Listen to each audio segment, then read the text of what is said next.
Əgər Lüksemburqda 3 gün qalacaqsınızsa, birinci gün paytaxtı kəşf edin, ikinci gün təbiətə qaçın, Mulhertalda gəzinti və Aytraxtda ziyarət, üçüncü gün şimala gedin, Viyandan qalasını görün.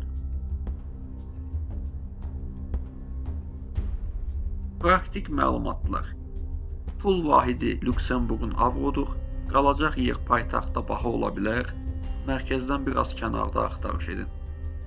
İqlim olaraq mülayim, yayı sərin, qışı soyuq, yağışlı ola bilər, mövsümə uyğun geyinin. Azərbaycan ziyarətçiləri üçün önəmli məlumat.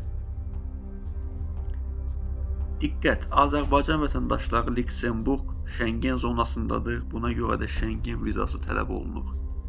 Yaşıl xidmət pasport sahibləri 90 günə qədər vizadan azaddır.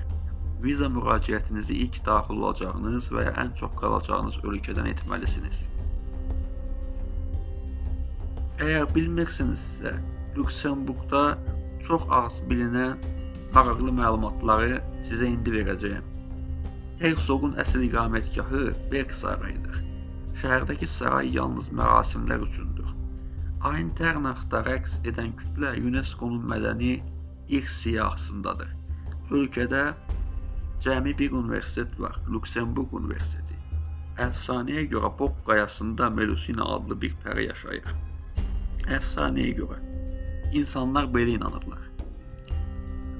Deməli, Lüksemburq tarixi, təbiəti, müasir həyatı, beynəlxalq mühiti və pulsuz nəqliyyatı ilə sürprizlərlə dolu bir ölkədir. Avropa səfərinizdə ona bir neçə gün ayırmağa dəyər. Dostlar, videonu bəyəndinizsə bəyənmə düyməsini sıxmağı və kanala abunə olmağı unutmayın. Növbəti ölkəni harada kəşf etmək istərdiniz? Şərhlərdə yazın.